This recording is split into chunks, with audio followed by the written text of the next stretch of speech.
Hello guys, what's going on? This is Negacious, and welcome back to Katawa Shoujo. We are back after a NFW episode, a not safe for work episode. We got in the last episode, as a condenses, we basically had sex with Hanako, and we also got she felt like that she wants to show us what she is, what Hanako Ikezawa truly is. So she showed us her scars, all of them, and we just heard more about the fire, more about Hanako's backstory in general, and just kind of got to know her a lot better. So right now we fell asleep together with Hanako in her room, in her bed, after a exhausting event. So this is literally the last screen that we left up, so let's continue.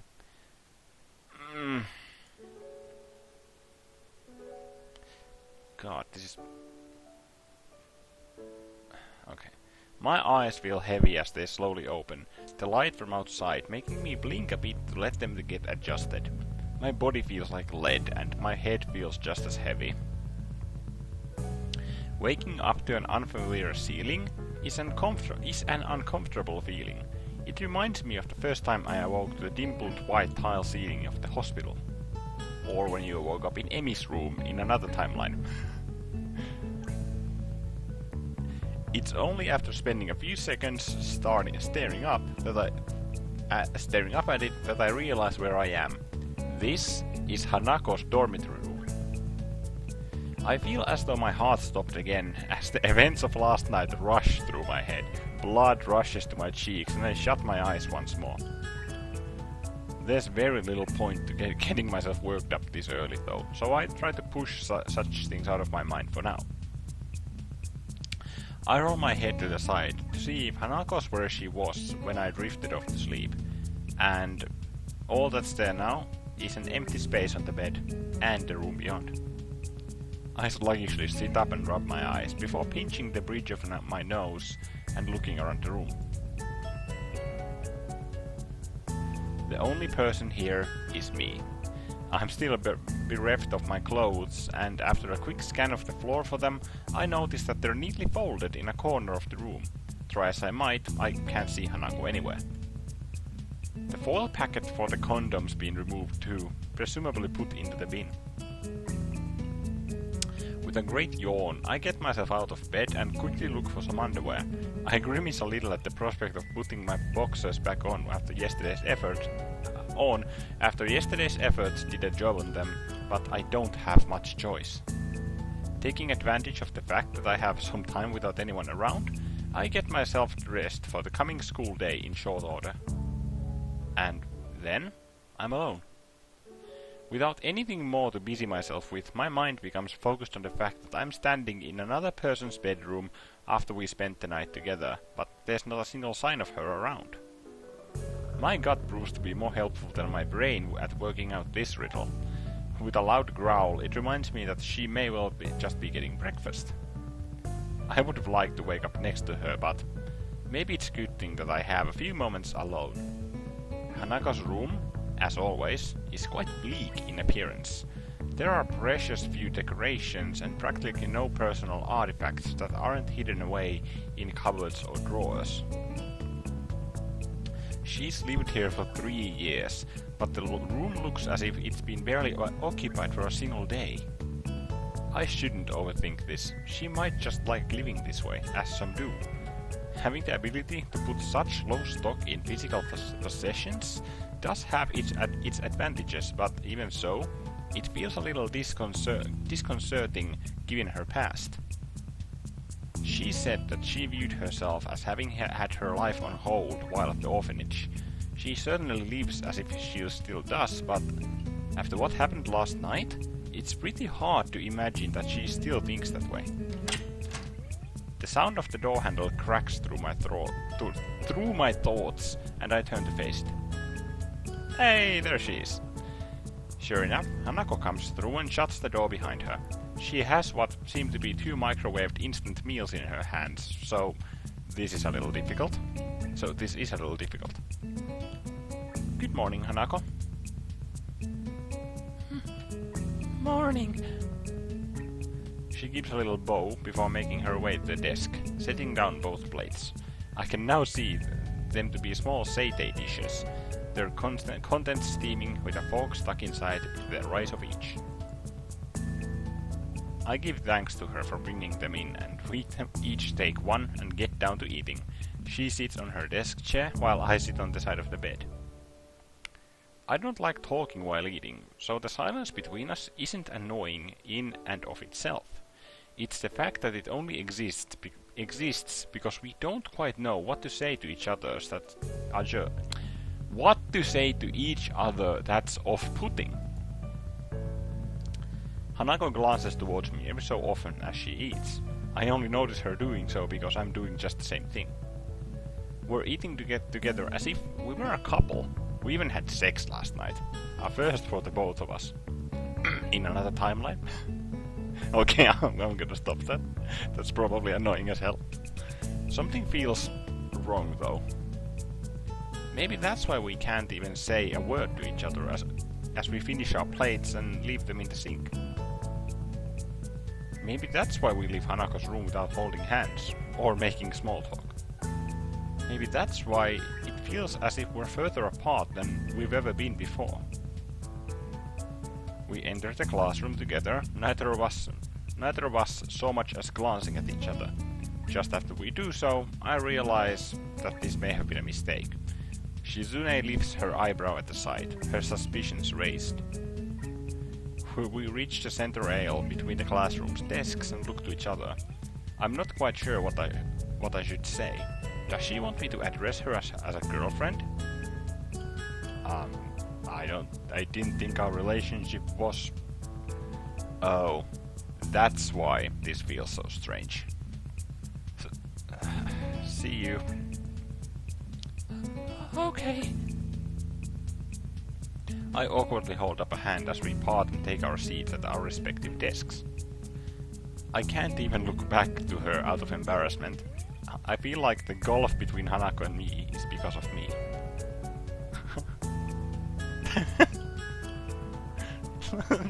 She just came like half in. Or half inside the screen. That's awesome. Shizune begins to make her way towards me, but then Muto enters the room. I'm thankful for his arrival being so well timed, drawing Shizune and her questioning away to wait for another time. I wouldn't have been able to answer her anyway. I like Hanako, but I've never told her what my feelings for her are. Hanako never said that she saw me as anything beyond a friend either. Yet, despite that, we slept together. The bell to signal the beginning of lunch rings out. Muto is taken a little off guard, his chemistry lecture being cut off mid-sentence, much to his chagrin. Chagrin? What is that word? Much to his chagrin. Chagrin? Maybe? For the entirety of the class, his rambling has passed through one ear and out of the other as my mind mulls over the question of Hanako.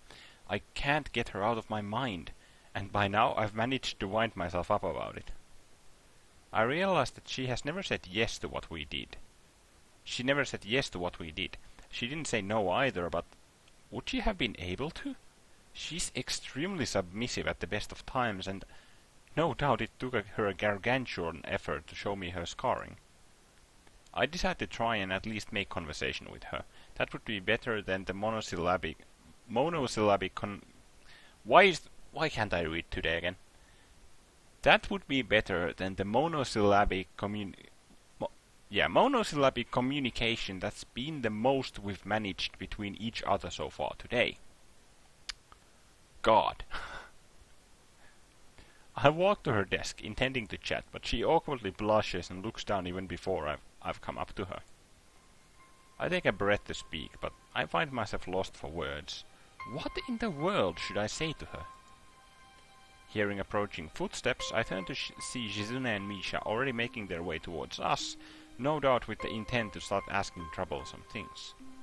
A couple of other classmates are looking at us and gossiping between themselves as they throw sidelong glances. They must also have noticed Hanako and me coming in together earlier. I open my mouth to reassure Hanako, but she preempts me.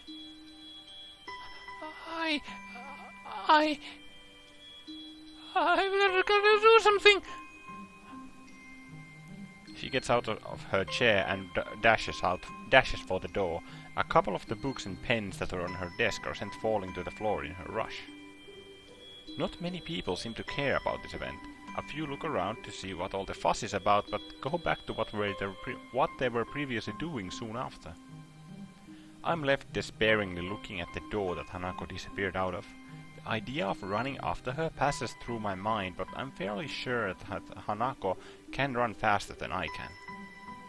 And besides, what would I say to her once I caught up anyway? Eventually I simply crouch down and begin picking up the items that had fallen to the ground from her desk. I feel low in every way, reduced to this as students pass by me on their way out of the room. I feel a tap on my shoulder. I look up to see Shizune and Misha looking at me, curiously about the situation written on their faces, mixed with a slightly apologetic look at the idea that they were partially responsible for what just happened. Hichan, if we can help at all... I just shake my head. This isn't a matter for them, and from Shizune's expression and the tone from Misha's voice, I think they know the same thing. Shizune acknowledges my response and gives a solemn bow before making her way out of the room. Misha soon follows her out, obediently following her role as Shizune's shadow. I pick myself up, books and pens in hand, and place them inside Hanako's desk. With the classroom now empty, I end up just leaning against her desk and thinking to myself in silence. It feels like there's a complete emotional disconnect between Hanako and me. We haven't even known each other for all that long, and despite wanting to start going out with her, I really don't know that much about how Hanako views things. I've been studying as hard as I can for exams, but I still don't feel like I have any real sense of direction behind it. I used to be a friend to Hanako, and even if I couldn't tell her my feelings, and all we've done is drive each other apart. I couldn't even write a letter back to the one girl who ever loved me, Iwanako. What should I do? What can I do? I simply don't know the answer to either of those questions. I do know that nobody else can help me with them. Just going back to the way things were would be enough to make me happy, but I know that it can never happen. Something changed between us last night. Maybe it changed beforehand, and it just came to a head then. I know that there's a wall that Hanako has between me and her. I've been hitting that wall every time I've tried to interact with her on any level. But now, I'm beginning to think that I have my own wall between us just as much as she does. She had to practically drag my past out of me, and mine was much less traumatic than hers. I want to say it's because I haven't had long to adjust since my heart attack, but I know full well that it would just be an excuse. The one time I can recall when it really felt like she was opening up to me, of her own accord, when we were playing billiards in the city. I was the one who stopped her from going further. I want to know Hanako better. I want to save our friendship, if not begin a real relationship with her. My mind begins to tick as I sit against her desk, thinking to myself in the empty classroom that we've spent so much time in together. I have to talk to Hanako.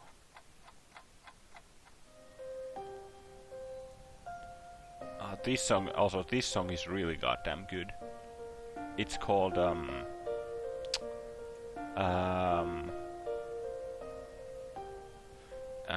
what is this song called? It's Breathlessly, yeah. This is also really fucking good. I pace around in the park, feelings of anxiety rolling over me.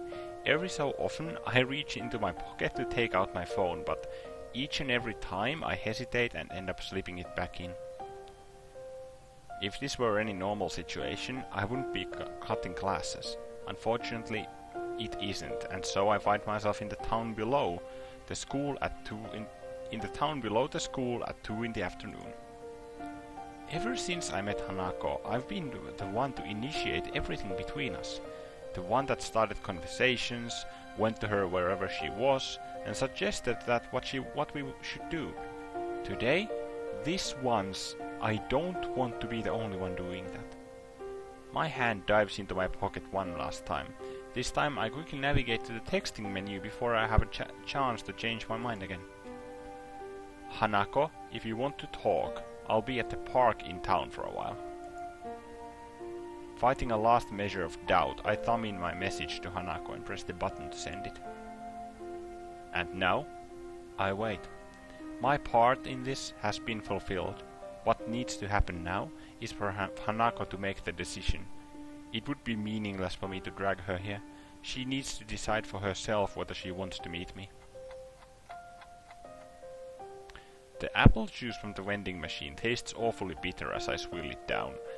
My grip on the can has caused it to dent slightly in the middle.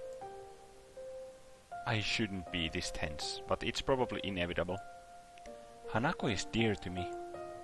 What happened in the last couple of days has put a lot of pressure on both of us. The idea of losing all the progress we've made in coming closer to one another, and losing our friendship as a whole, is deeply unsettling. But even then, I still don't really know how close we are. We may have had sex, but before that all I knew us to be was friends. Maybe we are more than that, but if so, I never realized it. Maybe that's why I feel so uneasy right now. I don't understand Hanako, despite all the time we've spent together. The minutes are ticking by, and I still have no idea whether she'll show up. Hisao? I pause for a moment, almost not believing that I'm hearing the voice I'm hearing. I drop the can and stand up with a start. Hanako. We look at each other for a few seconds, before Hanako becomes too embarrassed to maintain eye contact and begins to nervously fiddle with the roughly cut lock of hair covering the side of her face. When I went to see Hanako in her room by myself after her breakdown, I had no idea what to say. That was fine then. All either of us wanted was each other's presence. Now though, I feel like I need to talk to her directly. I want to break down this wall between us before it forces us apart for good. Hanako, what we did that night, how should I interpret that? Hanako stops playing with her hair and looks at me. Her head casts slightly downwards. She looks ashamed, which is probably a good mirror of how I would look now if I weren't so concerned. Concerned. I thought you might eventually go away if I was only someone you needed to protect. Ah. I thought that if I let you do that, you might see me as someone more than that. My first reaction is disbelief, but I did do it with her after all. I had plenty of opportunities where I could have stopped things, stepped back, and questioned what we were doing. In the end, though, I didn't. A horrible feeling rises in the pit of my stomach. She offered herself to me because of what she thought I wanted, and now it feels as if I took advantage of her. She may have been willing, but only under false premises. I've been never good at hiding my emotions from physically showing, and now is no different. Hanako looks down once more. A strange mixture of depression, regret, and sickness written into her face. Thick silence hangs in the air, save for the breeze blowing through the trees around us. I knew you couldn't look at me that way. Hanako's words are said in a little more than a whisper, seemingly directed just as much at herself as to me. In what way? What do you mean? All I ever was to you was a useless person, just someone to protect, someone like a child. I wanted to be more to you than that, but after so long I got used to it. The tone of her voice is unlike any I've heard her use before. She sounds disgusted. Not at me, but at herself. After I came out of my room, I saw that you had started drifting away. I felt like I was going to lose you because you wanted somebody you could have that kind of relationship with. You were more quiet in school than before, and you were getting on so well with Yuko. I thought that I might lose you. She thought I was bored of her because I wanted a romantic relationship? But we're friends, right? I wouldn't just abandon you like that, even if what you're saying was true. Friendship was something I thought I'd given up on. I stopped believing in others after what happened after the accident. Before the accident happened, I got on well with people and other children. I didn't have many friends, but I didn't mind because I treasured the ones that I had. Afterwards, though, I was called names by the others, teased a lot. It hurt really deeply. The teachers tried to help, but they couldn't do much, and many of them even recoiled just at the sight of me. That's just unprofessional. Among those calling me names and teasing me were the ones I thought were my closest friends. From then on, I believed that it didn't matter if nobody else acknowledged me. All my existence ever did was make people troubled after all. It was easier if I didn't just exist. But after meeting Lily, and then you, I tried, but I couldn't make myself think that way again. All that time, she didn't trust me. She thought, just like everyone else in her life had, that she was worthless, someone to throw away once I got bored of being with her. That hurts. That's the one kind of person I never, ever wanted to be seen as, because I know better than most just how horrible it feels to be thrown away by those who I thought liked me. She's cracking from the memories she's bringing up. I feel useless, completely unable to console her. In a strange way, though, I'm almost thankful that she's allowing me to know this. The wall between us is going away, even if it hurts so badly to bring it down.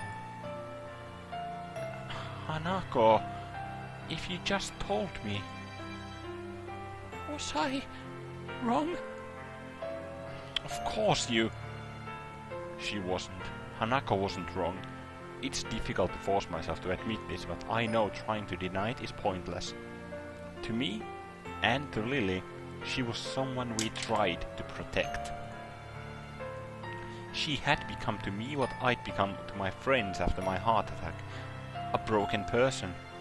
I liked her, possibly even loved her, but I never acted on that precisely because I thought she was so fragile. I mean, I don't look at you that way now. I got worried about you after what happened to you in class. I thought I should try and protect you.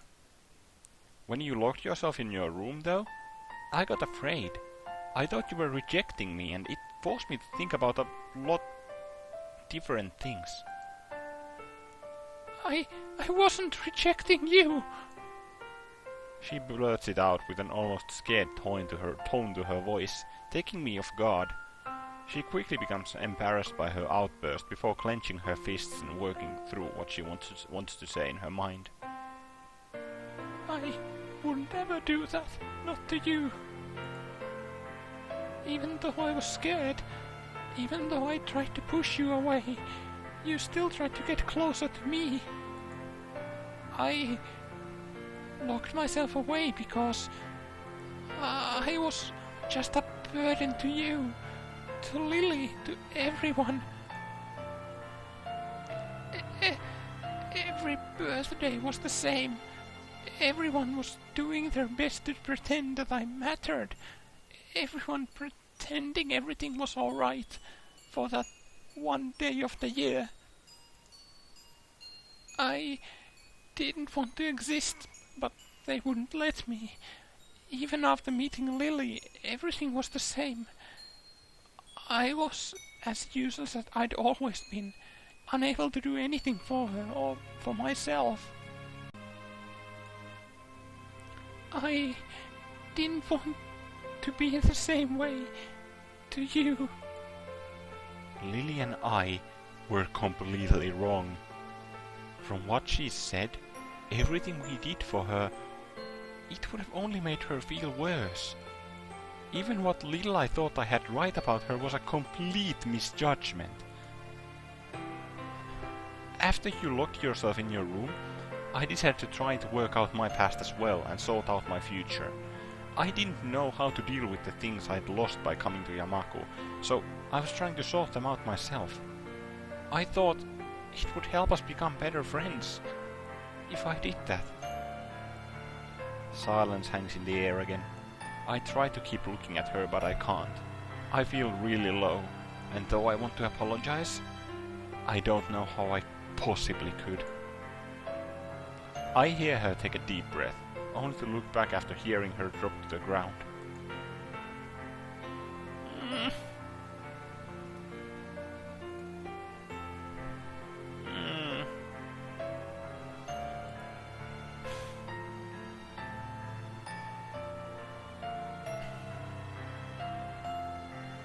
Now that everything's becoming clear, it's really touching to read this, because like she's been a big puzzle.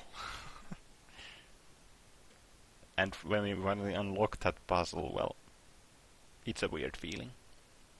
The sound of her crying breaks my heart. I know I'm responsible for this, and I know that I can't do anything to help her. If Hanako feels ashamed, then I feel all the more so.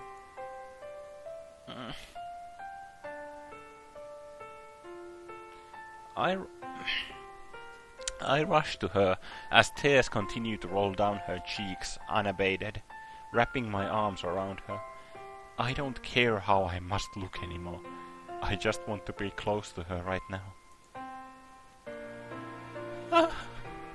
I'm sorry, Hisao. I messed up everything. It's fine. Everything's fine. I'm the one that should be sorry. I was meddling around behind your back and I never told you anything. I can feel my grip tightening on Hanako as my vision blurs. I can't be bothered trying to hold back now. I have to force my words out as a lump begins to stick in my throat. To tell you the truth, Hanako, I was scared. For the first time since my heart attack, I was really scared. Hisao, I lost so much when I came to Yamaku. I was depending on you more than I ever thought I did. Even though, now, I still have that hole inside me. After losing my entire life, and everyone I'd known, the thought of losing you as well. But I'm just a useless... You're my friend, Hanako. No, you're more than that. I love you, Hanako. I love you so much. The thought of losing you frightened me so much. This is bad. I'm really letting all of this out. I can't bring myself to look at her face right now. I'm sorry, Hisao. I can't help feeling a bit happy. For so long, that's what I wanted to hear. The last of the floodgates breaks, the sound of her crying permeating the air as her body jerks against mine.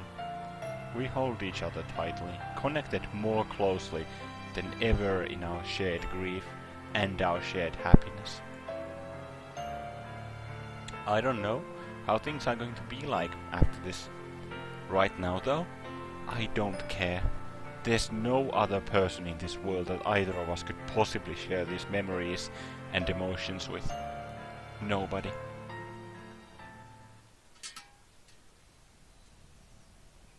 After dropping the dirtied can into the bin next to the bench, I take a seat beside Hanako. She puts away the handkerchief I gave her to clean herself up, which hasn't helped much. Then again, I doubt I look much more presentable. Even now, I feel emptied and a bit embarrassed after letting my emotions out in public like that. It's not a bad sensation though. I think Hanako feels the same way too. Have you calmed down a bit? Yes, thank you. For a while, we just sit and take our time before talking again to one another. We both need a little time to collect ourselves. The weather is nice at this time of year. Yeah, it is. I close my eyes for a moment, relishing the feeling of the sun's heat and the cool breeze against my face. The weather is really nice today. Really, really nice. You know, I don't really want to go back to classes right now. Do you? She shakes her head as she finishes wiping her eyes with her cuff. The small smile she gives is nice, and it's a reminder of how earnest it can be. Smiling for other people might be a completely normal, everyday thing. For Hanako though, she smiles so rarely and so sincerely that each and every time she does it, I feel a sense of relief and happiness. I'm sorry for everything. It's okay. I think we both have a bit to be sorry for. I know that I'm too shy. I know that you don't want to be me. I don't think I can.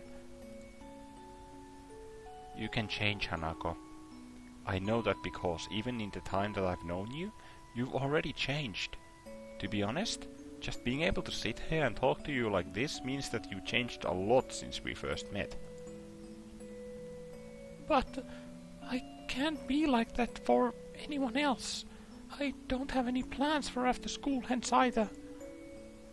Hanako's confidence begins to slide down again, but I think that now I can finally talk to her as an equal. I can do it because I know that we're just the same in so many ways. Just give yourself time, and I think you'll be able to achieve what you want. No, I'm sure that you'll be able to do it. I can see you've been trying, and I have faith in you. And you can depend on me if you feel like you need someone to support you, you know? But I can't ask that from you. You can, because that's exactly what I'm asking of you. I'm going through the same thing, you know? It's called love. God, my microphone's acting up again. Hanako smiles before I get off the bench and dust myself off. She does the same in short measure. I'm kinda hungry. Want to grab something to eat? She nods vigorously. The way she's smiling, the way she's acting, even just the general air she gives off. I feel as if it's the first time I've seen her genuinely happy. We both make our way onto the street, walking beside each other. Hisao? Yeah? I think I don't really understand you. I don't think I understand you either. I believe that's fine though. There's not a single hint of despair in our voices. Not understanding each other is only natural. The walls we set up between ourselves couldn't possibly be broken down in a single day. But that's fine. As long as we take it day by day and try to understand one another, I think everything will be okay. As we walk down the street though, Hanaka's eyes flick to my face and back to the street repeatedly. Is something on your mind? You look restless. She slows before stopping completely. When I turn to meet her, she takes a long, deep breath looking at my face intently. This expression? I saw it once before on her face. Just once, when I accidentally surprised her in her room. I think I have something I need to give you. What is it? You don't need to be so evasive about it. I wanted to give you this for a long time, but now that I need to, it's too embarrassing.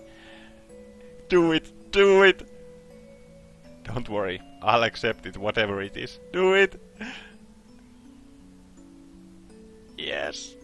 She gives a sweet, bashful smile before taking my shoulder in her hand. Then, please accept my first gift to you, Hisao. Hanako? Yay! Ah!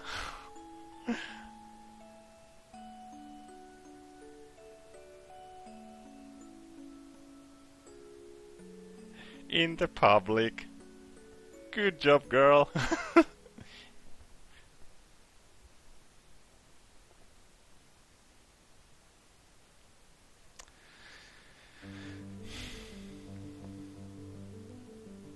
Two out of 5 routes done.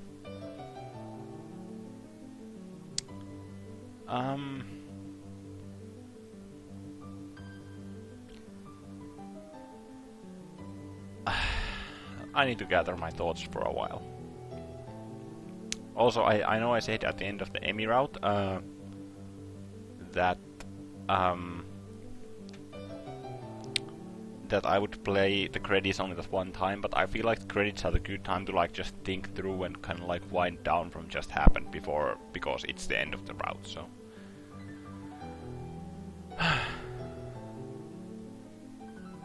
I must say that was a really heartwarming ending. Although, like, I'm not sure if it's because I did Emmy's route first, that Emmy's ending, well, the entire last segment of Emmy's kinda just struck me as a bit more hard. Like, Emmy's ending gave me a bit more of an impression than this, to be honest. But now that I think of it, like, Hanako's ending, it was a really, really heartwarming one. Because you knew from, like, the very first chapter, when we first met her in the library, her reading the book in the beanbag, you knew exactly what was going to be her generic, well, not generic, but the basics of her story. She got scars all over her body from somewhere, but the way they built it up, and the way Hanako's character was, like, the way it was done, it was written, it was fantastic. It was better than Emmy's. Because Emmy, like, sure, Emmy was the kind of cheerful girl who really had kind of like who had overcome her like accident, her father's death, and kind of just really sprung back quite literally with her prosthetic legs and wanting to run because it flights out all the other feelings. But with Hanako, it was like she was so deeply scarred that we really had to work our way through her like barriers and kind of. But in the end, it ended up being the opposite. We kind of built the similar barriers towards her, which was the biggest problem of them all. And the kind of questioning from both sides on how does this work was really well written. I enjoyed it. That route fulfilled my expectations. It really did. It really did. It was really good.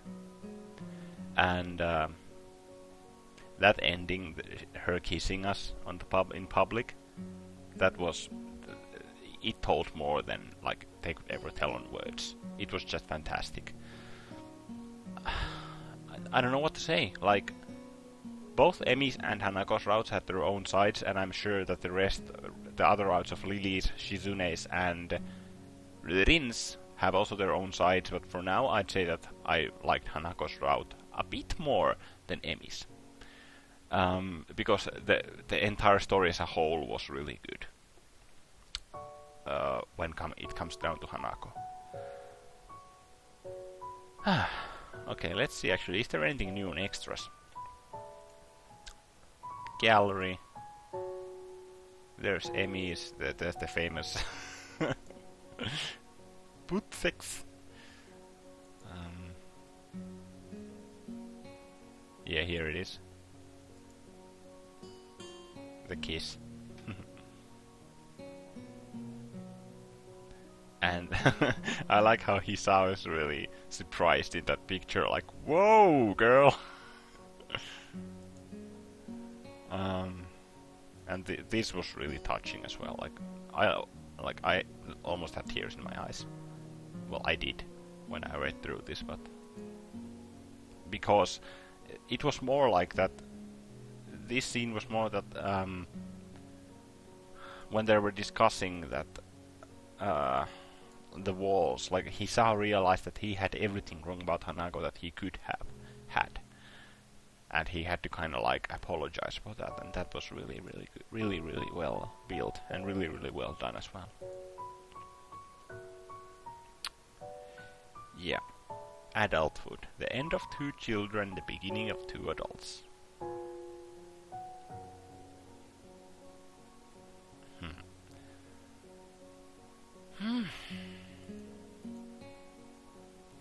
That was, yeah. That was Hanako Ikezawa's route done. Next up, I'm not sure whose route am I gonna do next. Lily really warmed up to me, like, during this route, because we had to spend a decent amount of time with her, because obviously she was one of Hanako's best, Hanako's only friend. And so, but I'm not sure if I want to do Lily right after I've done Hanako's route, because it might be too much like of repeated process. You know, that just like hanging out with Hanako again and Akira, probably. So I was actually thinking that I might actually do Shizune next, Shizune and Misha, because like they showed a new side on Hanako's route. They showed that kind of like really concerned and minding route that they really don't show, like in Act 1, for an example. They don't show that side of theirs, which is really interesting to actually just get to kind of go through. So that's actually really, really interesting. I kind of want to like go through their story next. After that, it's a choice between Rin and Lily, and I think I'll probably leave. Actually, I don't know. But next up will be Shizune's route, most likely. I'm just rambling right now. But next up will be Shizune. After that, we'll ponder if we'll do Rin or Lily. Probably Rin, because I haven't seen Rin in like 20 episodes now. Or 15 or something, I don't know. Anyways, guys, if you enjoyed this episode of Katawa Shoujo, this route ending of Katawa Shoujo, please consider leaving a comment down below. Click the like button to show your appreciation. I appreciate your appreciation. And you can also subscribe and click the bell button next to the subscribe button just below the video to get my videos into your sub tab the moment they come online. My name is Negacious. I hope you enjoyed this final episode of Hanako's route, and I'll see you in the next episode again with us setting off on a new route. Thank you for watching, and I'll see you in my next video.